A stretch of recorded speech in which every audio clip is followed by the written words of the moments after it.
Let's unmute me and let's start my video. Okay. Yes, next we are going to have the privilege of hearing about from the industry panel regarding wellness teas.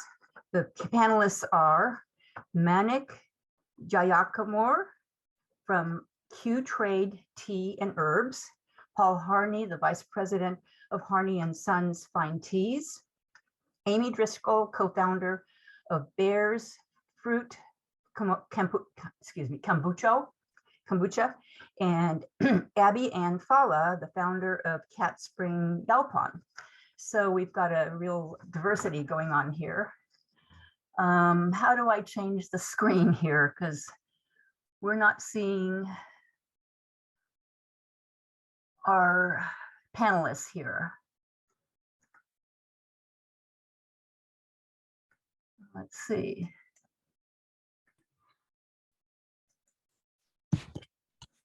Oh, Catherine, hello. Can you get us to go to a different screen, or can I do something to do that?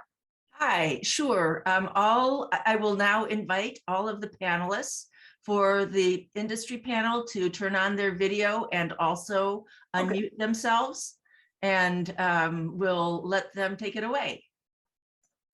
Good instructions. Thank you. Sure. So who's hi going there. to, let's see. Let's see whether I'm coming on. Okay, good. I think Manik was going to start. Yes. Oh, good. Thank you. I was going to say a few words, but I don't know what's happening, man. Start video, okay. So I thought,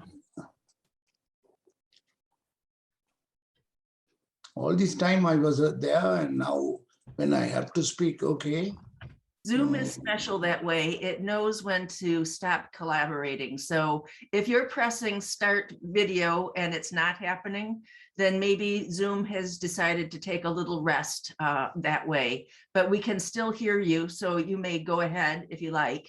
Okay, why not? Why not?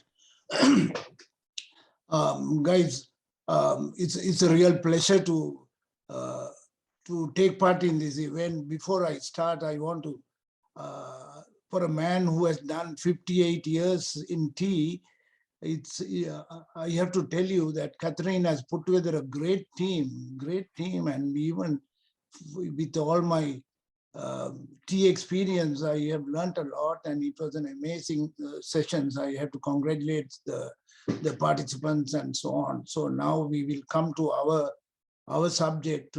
Paul and I are in the Global Tea Initiative. We will be supported by two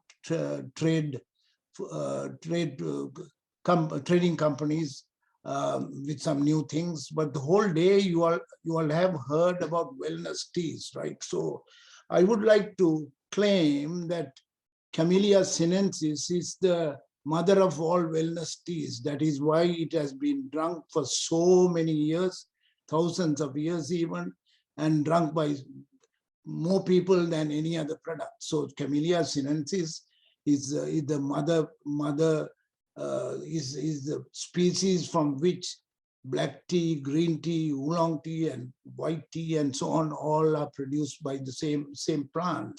So we had to pay homage to that plant. Of course, now additions have coming on board. We are going to discuss that moment. But I also want to talk to you. One of the interesting things. When you brew tea, you throw away the infusion. When you finish it, you extract as much as possible. Then you throw it for you can use as fertilizer, and there are so many uses for the infusion. So recently, matcha came into being, where you use the entire matcha, where you grind it to even the stems and everything is ground, so that it is claimed to be healthy, and it is one of the rock stars in the recent past. selling very well in the US. My granddaughter, who is a UCLA student, I asked her, what tea are you drinking? She said, matcha. She has done her research and she finds matcha to be very, very good. So matcha, because there's nothing to be discarded, no infusion to be thrown away. So it's all ground, and they are claiming that you get much more health benefits. So just whilst we are talking about other herbals today, we have to always respect Camellia sinensis, and lots of teas are added, lots of herbs and are added. That is the growing category in the country right now. So as a result, even GTI, Global Tea Initiative, we have decided, besides we were primarily a Camellia sinensis company or supporting that tea, while that remains, we have now decided to absorb the herbals that are hitting the market in big ways, So we will talk about it in a moment. Even, for example, Canadian Tea Association has changed their name from Canadian Tea Association to Canadian Tea and Herbal Tea Association. So herbals are now going to get accommodated by the entire tea world. So for long years, herbals have already been included. So for example, caffeine-free teas like rooibos, they can stand on their own. They can also stand on honeybush from South Africa. There have been chamomile, hibiscus, all these things,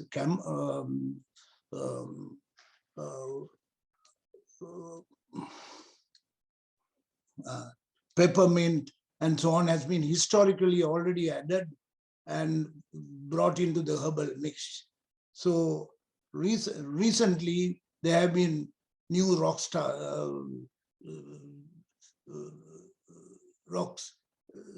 in the industry. For example, turmeric. Turmeric has come into being. There are companies that sell a whole range of turmeric teas. It is usually used, those of us from South India and Sri Lanka and places like that, we use turmeric in our food all the time. So turmeric is getting very popular.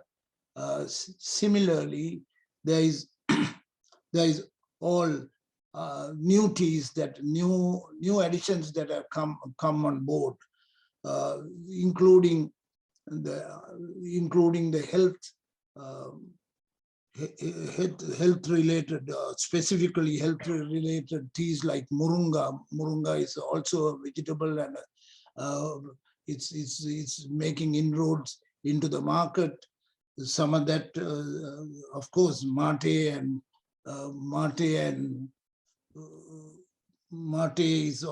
has already been discussed. Tulsi is another item that has been used widely in India. It is coming on board. Ayurvedic products, which are also very healthy, has been added. Ashwagandha was mentioned. So ashwagandha is another item that is coming on board. So we are learning to include all this along with, on their own. All of them claim and have historic records of being very, very good for your health, to reduce stress and so on. We are not going to go into all that. So I think I will leave, get my colleague to take it from here, and I will jump in with any questions. Just a quick background about myself.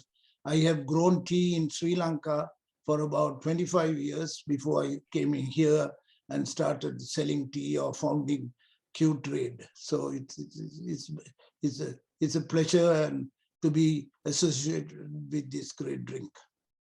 thank you for your time. And Paul, can you take it from there? Manik, thank you very much. That was fantastic. And thank you all for tuning in. And this is Catherine. It's been a fabulous day. We've certainly I've learned a lot, and I think one of the things that I want to get across that for the audience is that this is, of course, an industry panel, and we'd love questions, right? That's why we're here, and that's Amy and Annabelle have two great presentations that they're going to do, and then after that, we between all of us, I think, with Manik's 58 years, we've got to almost crack. I've got 25 years. We could probably crack 100 years in the industry. So hopefully we can answer. None of us are medical professionals, but we certainly can tell you a great deal about trends and what we see in the industry.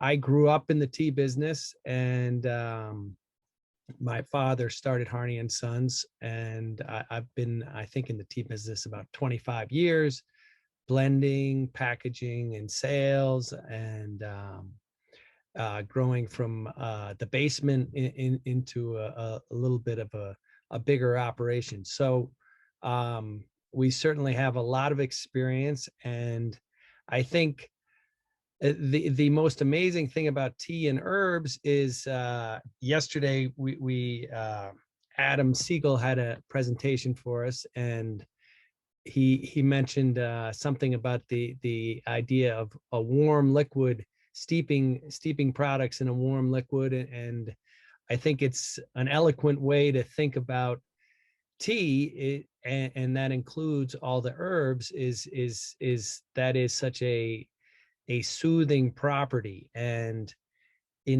especially now in this era of COVID, inflammation is, of course, incredibly on everybody's mind, and tea, I think, is a naturally soothing product. And then as you get into the different herbs that have been talked about today, the anti-inflammatory properties of turmeric and these other items are vast, and as you drink it throughout the day, that sort of steady drip is, I think, one of the geniuses of tea and the drinks. Is it's sort of a slow, steady drip that you drink, you sip throughout the day, and it really does provide that soothing nature. So I always think of tea when I think of wellness and tea. I always think of tea is wellness,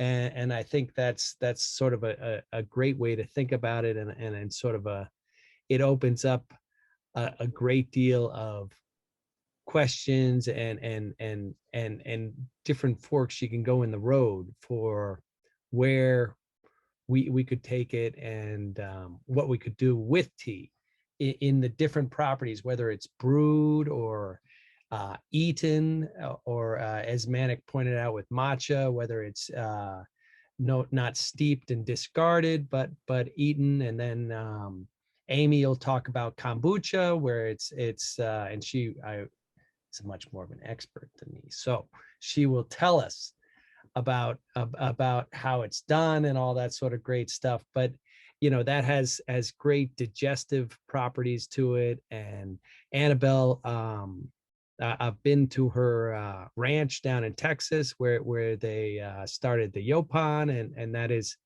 of course, the only caffeinated leaf grown in the United States. So that's sort of a very fascinating part of it. And those are the different areas that we're going to talk about today. So I will now pass it off to Amy. You want to go next? Sure. All right. Okay, I'm going to share my screen. Let's do. Can you all see the full screen now? Yes. Excellent. So Paul just set me up as an expert in kombucha, which I have a giggle at because can I not turn the slide? Come on, there we go. My name is Amy Driscoll. I am the co-founder of Bears Fruit. We are a Brooklyn-based food and beverage manufacturer. Our primary product in market right now is a kombucha. And if you had told me 6 years ago that I would quit my job to be a founder of a kombucha company, I would have told you you're smoking something. Yeah, I couldn't get into the screen at the start. Anyway, now I think I'm okay. Yeah, thank you. Yeah, I would have told you you were out of your mind, because to be completely frank with you all, prior to meeting Chris and launching what is now Bears Fruit, I thought kombucha tasted like overpriced vinegar. My background actually isn't in marketing. I was at a number of different agencies here in New York City where I'm based. But most recently, before I took a leap of faith to co-found Bears Fruit with Chris, my business partner, I was at Coca-Cola and I was working in their Better For You division as one of the marketing leads on Zico coconut water. And we founded the company in 2017, went to market. And it was really interesting coming from coconut water, which, was super hot for years. And then the category started to dip down. And sure enough, the beverage that was taking its place in many consumers' grocery baskets was kombucha. And I just, again, opportunity arose, this little teaser down at the bottom. If you want to hear the full story of Bears Fruit, you should go to bearsfruit.com, our website. But the long and short is I went on a bad date, was leaving the party and bumped into Chris. And here we are today, several years later. But just to start at the very beginning, what is kombucha? Because a lot of people don't know. Like, they know it's healthy, they know it's somewhat trendy and popular, but they're not really sure what they're actually drinking. The base of it is tea. It is a fermented tea. Bears Fruit, my company, we happen to use organic, fair trade black tea, but in theory, you could use any number of teas, green tea, oolong, whatever, but black tea tends to have the most neutral taste. So that's why we use that for our company. SCOBY, some people know this as the mother. SCOBY stands for Symbiotic Culture of Bacteria and Yeast.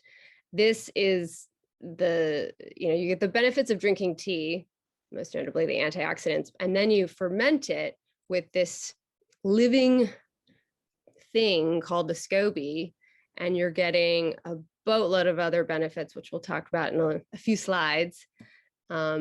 Sugar is a part of the process. I meet people a lot of times and I hear, oh, I drink the kombucha without sugar. And I smile and I say, well, that's not kombucha. That's just tea. Because in order for the SCOBY to live, it's a living thing, it needs to eat. So to get to that fermented tea stage, you need the sugar as part of the process. And those three elements, the tea, the SCOBY, and the sugar, that's kombucha, is a base kombucha, unflavored. But if you're watching this and you've purchased kombucha in the stores, you're most likely buying flavored kombucha. And for Bears Fruit, that flavor comes from 100% organic fruit and herbs.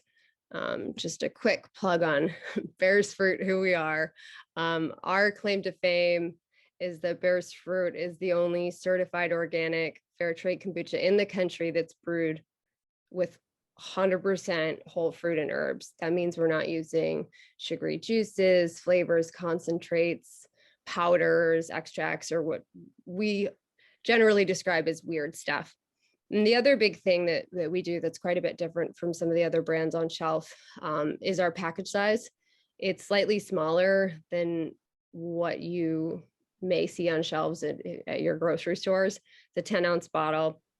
It's not just because it's different, and coming from a marketing background, being different is helpful, but that's actually not the reason we chose a smaller package size. It's based on science. your body can only process 10 to 12 ounces of kombucha in one setting.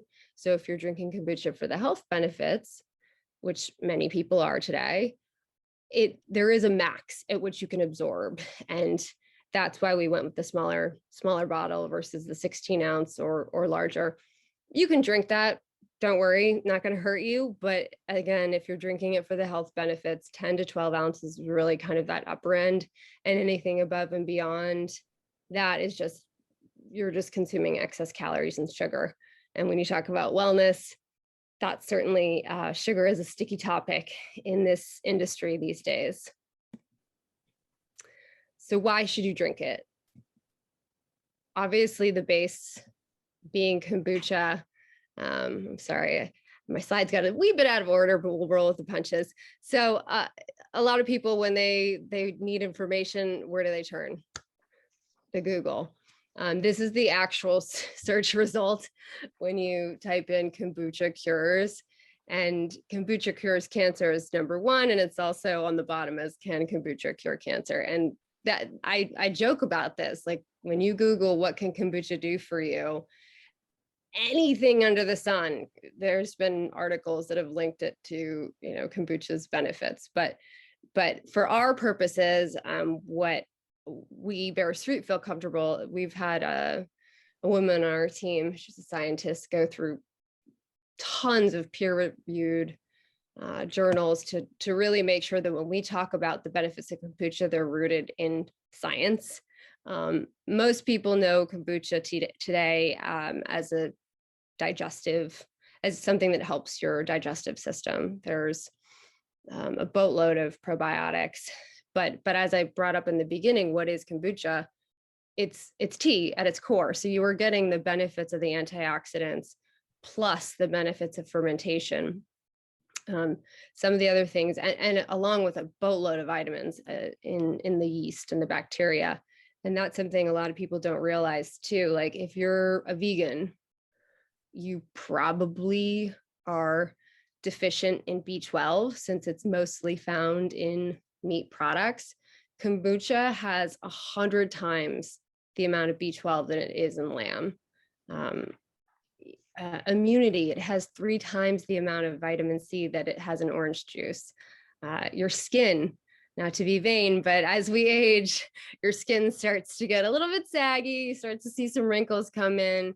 The properties of kombucha have been known to fight that process a little bit. So there's a lot of reasons to drink kombucha, not just because it's for your gut. And that's something I'm happy to send a follow-up link with all the research behind these. I didn't want to bore you guys with going into extreme detail, but these are also on our website too. I figured I would keep it short and sweet, not bore anyone. I know it's the end of the day, but I'm happy to answer any questions now or as we, during the Q&A. Okay, Annabelle, I think you're up. Great. So let me share. All right. Hi, everyone. My name's Abianne, and I am the founder of CatSpring Yaupon. We like to say it's Texan for tea. Obviously, Texan is not a language, but it kind of is, and Yaupon is not a tea, but it kind of is. So that's how we go with it. I didn't realize I was going to be right after Dr. Fulch, which everyone, I'm a huge fan of hers. And if you haven't read her Cambridge publication on Yaupon, please do. I thought I knew a lot about Yaupon until I read it, and she did an amazing job. So I'm going to go kind of higher level on the history of Yaupon, since y'all just heard from her, and check out her publication. But Yaupon is the only plant native to North America that's caffeinated. It's one of 3 caffeinated ilexes. Here it is with the yerba mate and guayusa. This is its native growing region. So pretty much along the Gulf Coast, it likes sandy loam. It's a typical understory tree, and then in parts all the way up to the Outer Banks.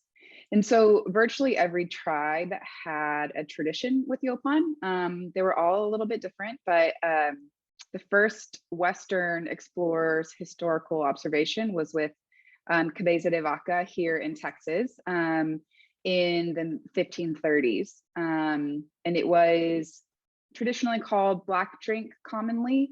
Often it was also called white drink because in some tribes it was used as a drink of peace. So it's called white drink. But what was most commonly observed, and this is because it was primarily in Florida, in the Southeast, where there was a lot of Spanish explorers, it was part of a purification ceremony. So a lot of these tribes equated physical purity to spiritual purity. And so they would drink copious amounts of Yaupon mixed with some other herbs, but it's called black drink. And then after a while, they would actually purge. And so you can actually see in this historical photo in the top right, one of the native indigenous people purging. And so the explorers thought it had emetic properties and named it Ilex vomitoria. Though there are some historians who think that the Scottish botanist who named it was employed by Ceylon tea traders at the time, because they didn't want anything local to disrupt the power of the tea trade. We all remember the Boston Tea Party, so and the power that the East India Tea Company had in early American history. There's traces of it found in ceremonial pottery all the way to New Mexico, up to St. Louis at Cahokia. So it looks like it was traded for across North America for about 1,000 years before Western explorers arrived. So that brings us to today. We are based out of CatSpring, Texas. It's a thriving metropolis of 32 people, so don't feel bad if you haven't heard of it, but we're between Houston and Austin, and we actually are sustainably wild harvesting Yaupon. It grows, it's a pervasive grower. So we actually have about 500 acres currently of wild growth that is certified organic, regenerative organic, which we're really excited about. We're one of the first tea companies in the world to be regenerative organic certified, kosher and non-GMO. And where we are, it grows wild and would actually, if you leave an abandoned building too long, Yaupon will actually start growing through the walls.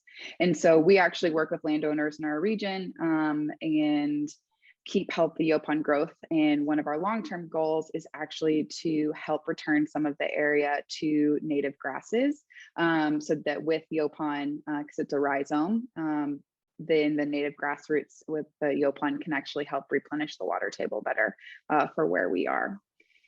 It's a small leaf, it's a flat leaf, but like Camellia sinensis, there are a lot of ways to process it, and the different processing, fermentation, oxidation brings in kind of a spectrum of taste profiles.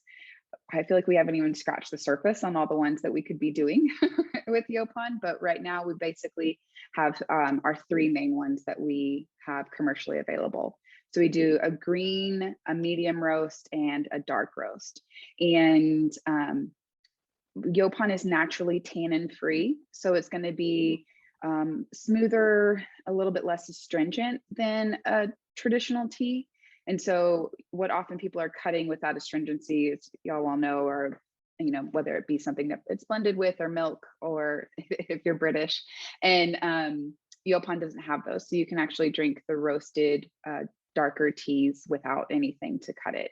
The comparisons we most often get, just to give you an idea of where these taste profiles land, the green is going to be like a traditional Japanese green. The medium is most often compared to an oolong. And then the dark roast is going to be closest to a Japanese hojisha. But we actually have several restaurants around Texas that serve the dark roast as their iced tea, and a lot of people don't realize that it's not a traditional tea. So it is pretty comparable in taste to the average consumer. So just to talk a little bit more about the wellness, we all know the wellness space is huge and growing, and tea is obviously a huge part of that. And so some of the market research that I was looking into before this presentation is showing what consumers value. And some of what's exciting is a lot of those properties are what Yaupon possesses. Consumers are caring more about sustainability. They're caring more about adaptogens and holistic functions, not necessarily a function in isolation, like a supplement, like a they want it in the source as well. So food-based and herbal-based and mineral-based. Convenience is huge in the wellness space, and then transparency in sourcing. So it's pretty exciting that we kind of fit really well into a lot of those, especially with the transparency, since so many every other caffeinated herb, coffee, or tea is going to be imported, whereas we're able to be domestic. And we actually use this as a platform for dignified employment in our rural community. So we're working with probation officers in our rural community for helping us identify individuals who want their future to look different than their past for the harvesting. And then we work with women who have a history of generational poverty in our processing and our packaging facility.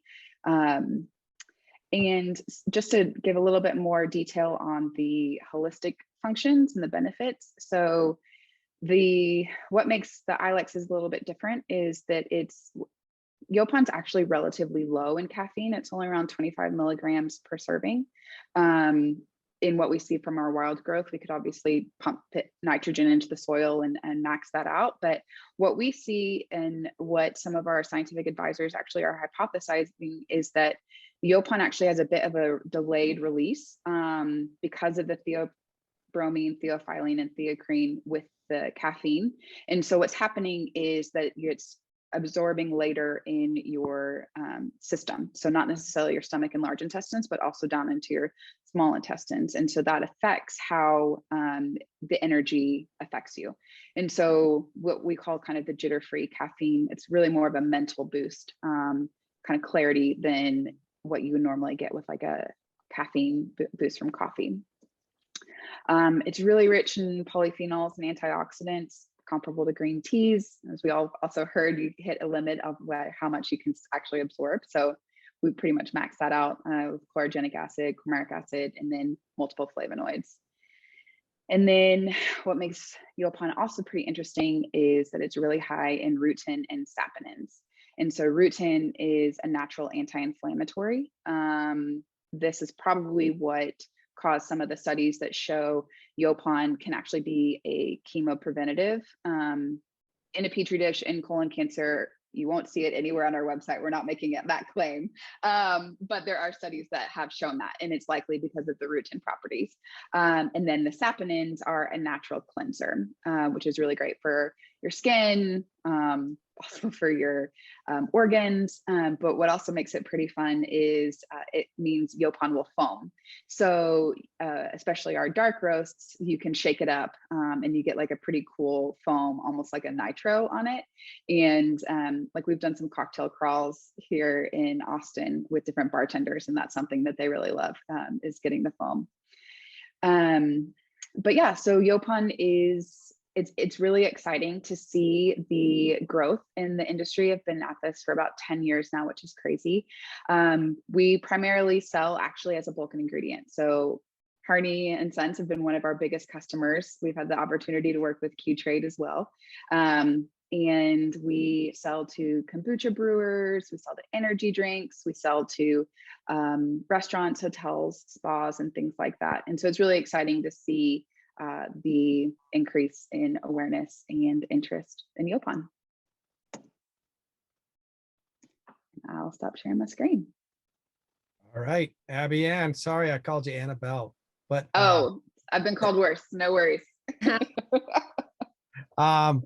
Catherine, so I don't know, do we do Let me do my function, I guess. I'm Charmaine, and I will now open up the Q&A session by asking the moderator that we had for the previous session take over again. And her name is Kerrigan Wilkinson's Hill. Kerrigan?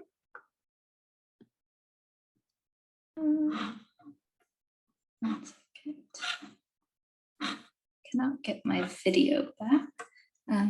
But for the first question for Paul, is there any anticipation in the industry about caffeine being categorized as a drug in the same way that nicotine has been reframed for the tobacco industry?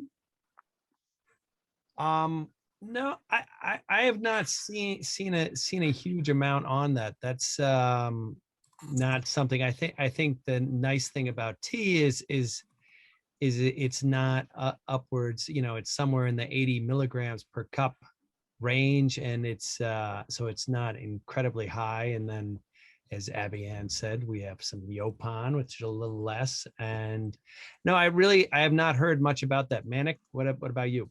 No, I think not. We have a fierce competitor in coffee, where if you take more than 3 cups, it's not supposed to be good.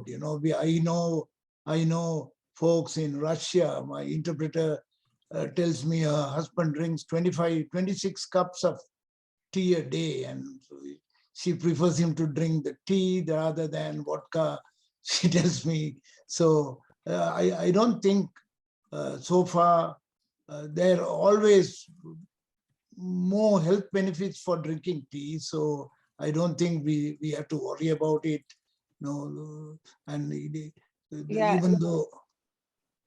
Oh, I was just gonna say, and correct me if I'm wrong, I think the FDA only just started to even regulate caffeine recently. And there hasn't really been much as far as the distinction between like synthetic and natural extracts, though that should be coming down the pipeline in the next couple of years. And so they're so far behind on any like regulation and standardization when it comes to caffeine that this moving even to the other end of the spectrum for comparing to nicotine, I'd be shocked.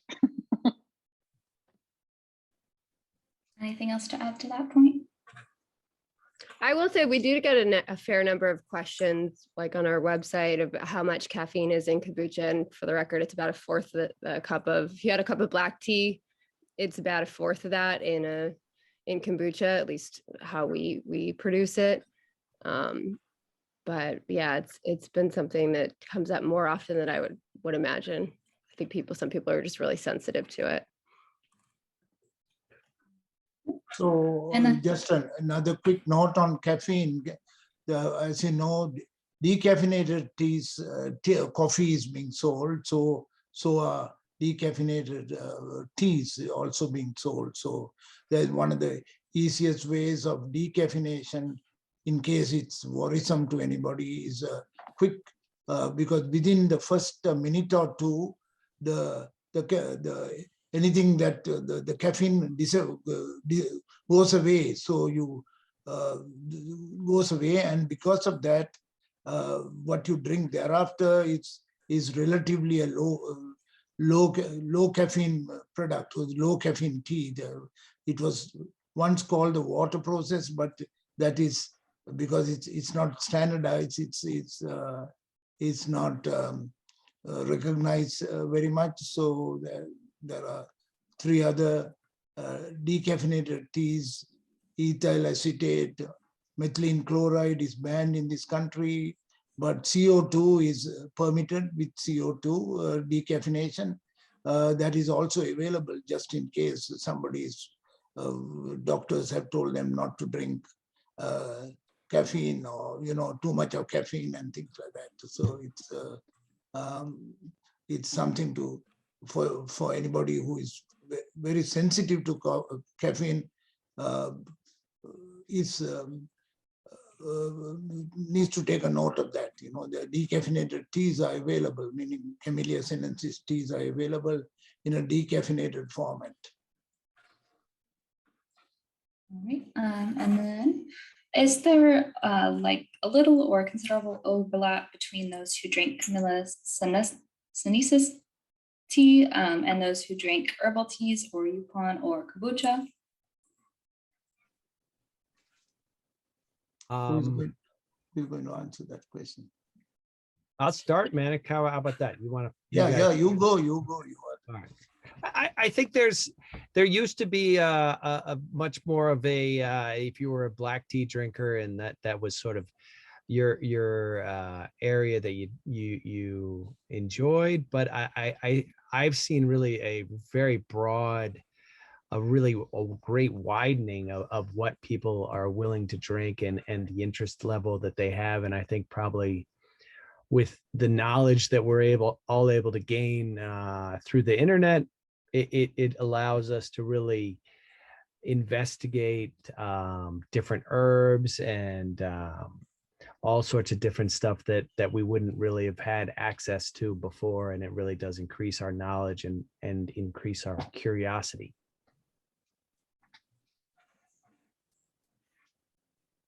Anything else to add to that point? I mean, I think just even in the last decade of having started, the reception has been, you know, when we did first start, I'll never forget my first World Tea Expo. Everyone was like, you know, that's not a tea, right? And, you know, talking a little bit about Yaupon, and then not even 4 years later, I was asked to speak. So I think just the industry, there's been a huge acceptance as, you know, there've been a lot more herbals and tisanes that have been brought to market in the US. And then can you speak to trends regarding job opportunities, both for new grads and career changers? We are GTI is kind of proud. We got involved with UC Davis, and we were allowing the graduates to during the summer to accept intern positions. So we are going to continue that on a regular basis. Unfortunately, there has been a slowdown on that. We QTrade, we ourselves hired a Japanese Matt, who is a food scientist. So he came to us as an intern, and we have given him a job. He did so well that we decided to hire him. So what UC Davis is trying to do is we have an education program, and also we have this internship program, but we have not thrown it to other universities. But maybe if somebody is seeking in their neighborhood, we may be interested. Some of the larger companies whom I have spoken to, they are all interested in, because it's very difficult to find good, well-trained somebody with a knowledge of tea and herbs, now in this case herbs as well. So I think there will be more openings for that kind of people. Canada seems to have done a better job in educating with their programs in the universities and so on. So they have got that going. There are 1 or 2 universities in this country also doing similar things, but there are several other ways of educating yourself with tea knowledge. And if I think if there are people interested, I'm sure tea companies would love to hire somebody who has had a background of tea. Mm-hmm. And I think too, you know, since we are talking kind of about the wellness space and tea moving into the wellness space a little bit more, there is going to be, as far as like trends and opportunities, if you're looking for other ways that tea can fit within that industry. I think it's going to no longer be limited by the tea bag or the loose leaf. And so looking for other different opportunities. I mean, just even looking at what the highest growth aspects are of tea, you know, it's long been ready to drink, but it's also changing in different forms as well. And I think just looking at what other industries within the wellness space have grown, and then kind of back into what you see some of those trends and how that would impact with tea. I mean, I know I think of like Sip Spy, who's a tea subscription, totally tech-based service, and they've grown by leaps and bounds over the last few years. And so I think there's just a lot of things like that that will be increasing in the tea space. And then Camellia sinensis is celebrated for its wide spectrum of aroma and flavor. However, when herbs are added to provide various wellness benefits, it conflates much of the nuance of flavor. Are there any wellness herbs that are trending for the diversity and delicacy of flavor?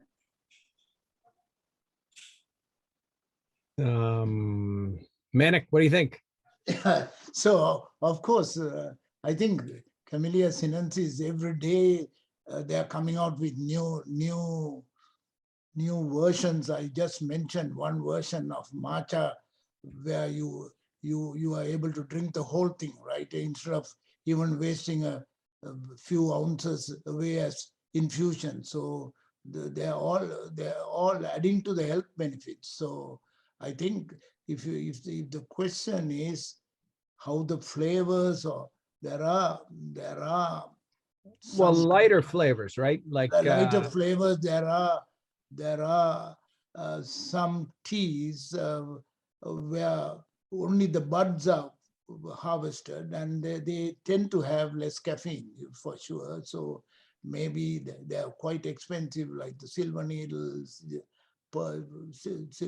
silver pearls, and even I cannot comment about the seasonal teas from Darjeeling, whether they have extra health benefit. Maybe somebody needs to do some work on it or do that, but I have not heard of it. But they drink it for just the pleasure of the drink itself, right? So but the health benefit is an additional bonus in any case. So so I cannot make any comment about flavors, teas being, I mean, special flavors in the teas being extra health benefits. I cannot say even.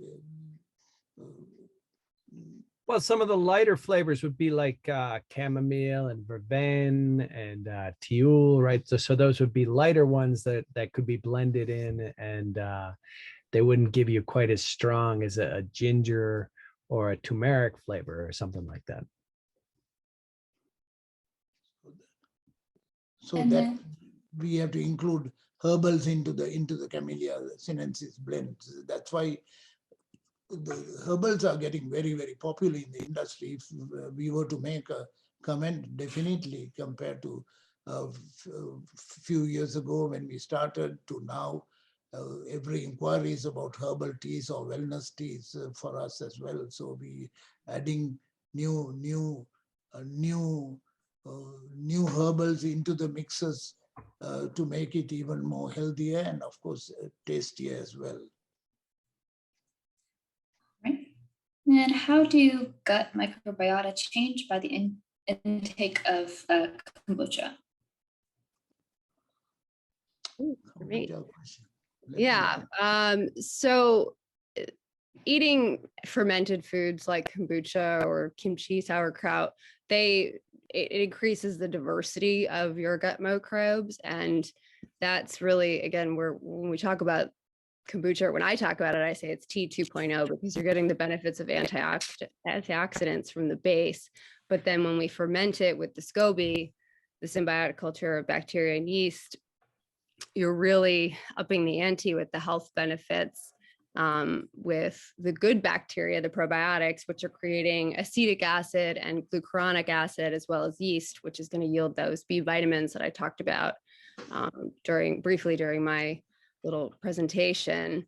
And I think specifically for glucuronic acid, that's it binds to the toxins in your body. And it can help reduce your liver toxicity from dangerous chemicals by, I think, something like 70%. I'd have to go back and look at the research, but adding that good bacteria really does change a lot of things. Just on an anecdotal level, we have one of the guys that works for us in our production facility, lactose intolerant his whole life.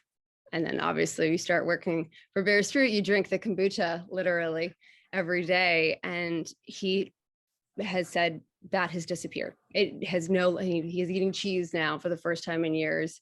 My dad has really terrible acid reflux. That's another thing which has improved. Just, I think this trend that people are turning more to food as medicine, and functional foods like kombucha really do offer a lot of real life benefits for people who have been suffering for, and medicine wasn't really taking care of the issues for them.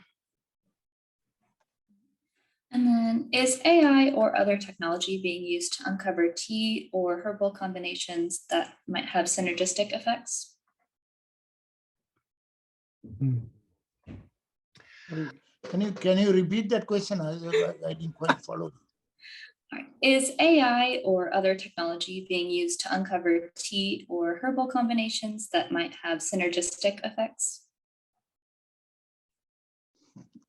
I don't know of any, I don't have any AI going on at Harney and Sons, but I need to get deep into that. So we would be happy to have an intern that would help us maybe develop that. But Manik, what about you? You got any AI going on over there? No, not really. We are dabbling with a few things. I don't know. Dill, do you want to answer that question? We have a food scientist listening to us. She's a fully fledged food scientist in our company.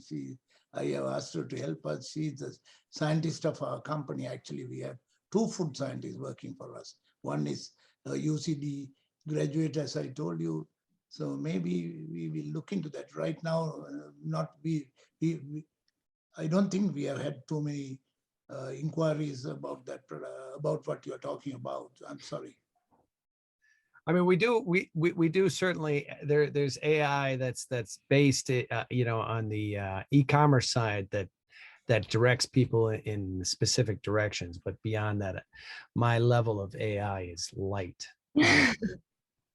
Annabelle or not Annabelle. You're stuck now. Abianne, holy mackerel. Or Amy. What do you girls think? You got any AI going on over there? Oh no, we're still hand harvesting. I wish I wish. No, we don't do any blends or formulations. We leave that to you professionals. There you go.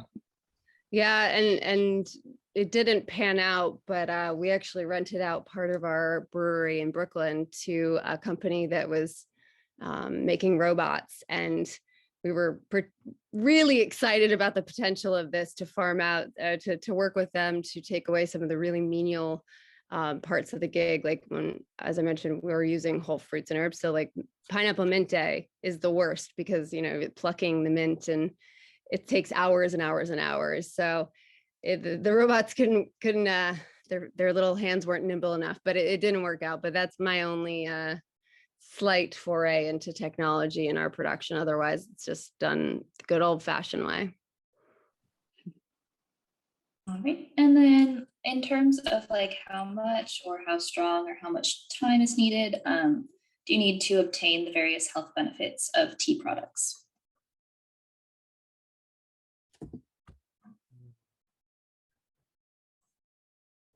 I mean, to be totally candid, we haven't been able to afford because so much of that, we can tell you how much is in, each steep of Yaupon and how long and how much we traditionally see, but we haven't been able to do the testing, the human absorption testing, because that's really expensive. So we don't really necessarily know. And it actually has a lot to do with what your gut microbe is already made up of, because sometimes there's certain benefits that you need enzymes present to be able to absorb. And so, sorry, I can't speak to it.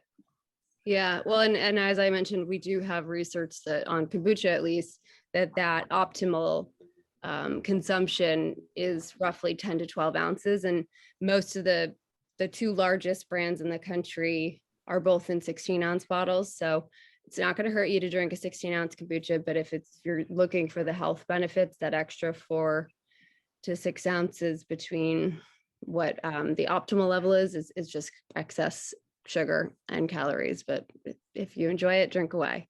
And as far as the time, I mean, I think as Abianne alluded, there'd be a lot of other potential factors there. So it'd be hard to do. I think it's just personally, like, I since starting Bear's Fruit and drinking it every day, I think it was pretty immediate for me, but I wouldn't say this is just my point of view, not based on any science that we've done for the time it takes to start reaping the benefits or bearing fruit. And then can people purchase Yaupon and Bear's Fruit in San Francisco stores? Bear's Fruit's available nationwide, at least on our website, bearsfruit.com. We do have a store locator on there as well. I don't know any specific retailers offhand in San Francisco. I think there might be 1 or 2 smaller boutiques, but the website's a great source for that. Yeah, I mean, direct to consumer, we're on CatSpringYaupon.com and Amazon. Those are the easiest. And then I'm trying to remember. I know at Sweet Green, you can get some Yaupon in a Harney and Sons brewed. Ready to drink with a Yaupon soba jasmine. That's phenomenal. That's just the one off the top of my head. And then do you guys think that tea will become a more main or popular drink than coffee in the United States? It's been a long it's certainly it takes some time, and we haven't gotten there yet, but we all have hopes and dreams, and I think that's the great thing about tea, is it's such a wide selection of people, and as people look for maybe a little less caffeine than that's in coffee, that's more and more people that come into the tea club, right, Manik?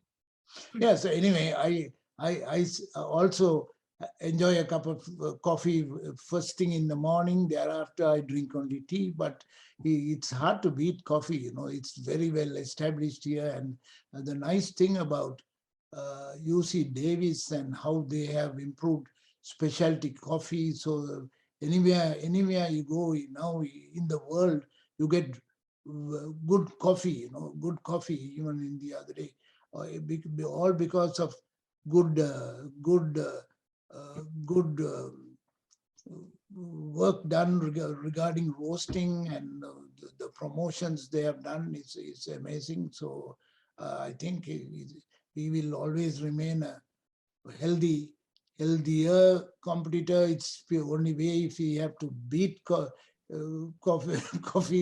I have no intention of doing that, but I think it's purely because of health.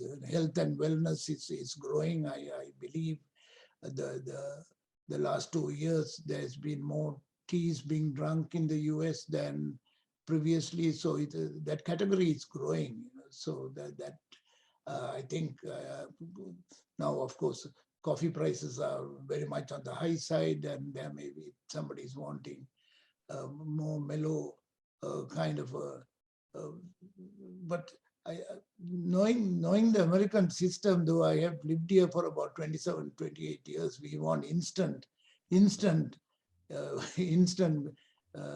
service or gratification or something. So the coffee tends to give that, whereas tea is more subdued, and it does the same thing over a period of time, and it's more relaxing. It's good for all of us. They are talking about, I mean, today there were some really good classes on meditation and the use of tea and so on. As we slow down our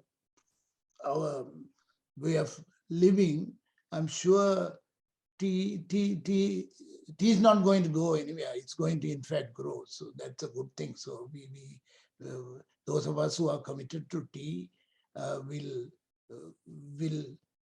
benefit from it. And then this will be the final question. Are there trends in the addition of flower petals with traditional tea for health benefits? We have been dabbling with specialty teas. We put in lots of flower petals, different. So I mean, some do have some special benefits, but generally it's, so far what we have done is for visuals. Visuals primarily, there are cornflower petals that are very attractive. Of course, the rose petals are also, but the rose also probably has some good health benefits. So we have to look into that, but only a small component, because they tend to be expensive. So we only put it just for visuals at this stage. But so I think America has done well promoting this visual kind of teas as well. First you look at it, you like it, then you smell it, then you like it, and so on and so forth. So we are using calendula is another petal that has been used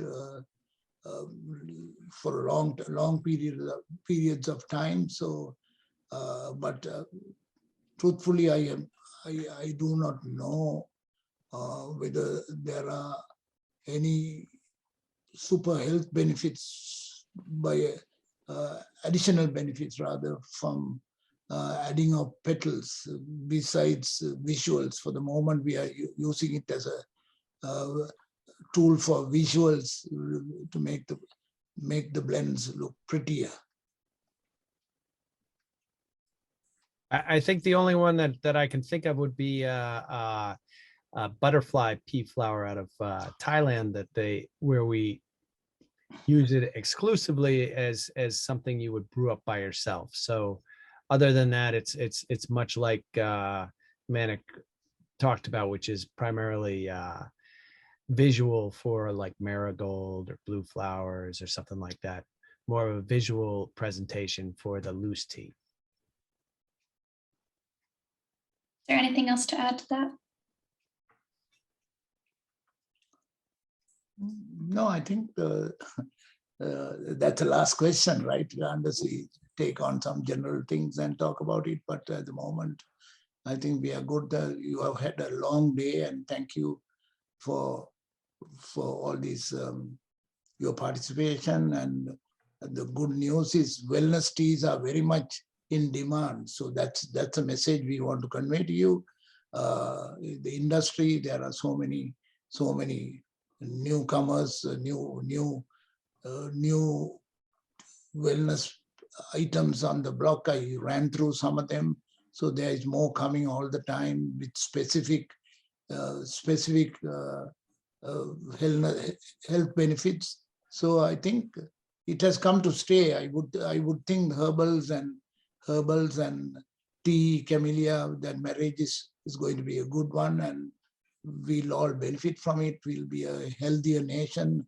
They are claiming, especially in this COVID period. I mean, you heard the lecture from Kenya this morning about the use of. There was also a lecture from Sri Lanka saying that Camellia sinensis, drinking more of it is a good thing during this COVID period, and they have been using it. So it seems to be growing category. So that's where we are at the moment. So I think it is come to be a permanent feature now. So we will leave it at that. And I think the subject chosen was a good subject. We have had some very excellent speeches and observations from various people about healthy teas and so on. So I think thank you to all of you for giving us the GTI to giving us this opportunity to make this presentation. Thank you. All right, and with that, I will hand it back to Professor Burnett.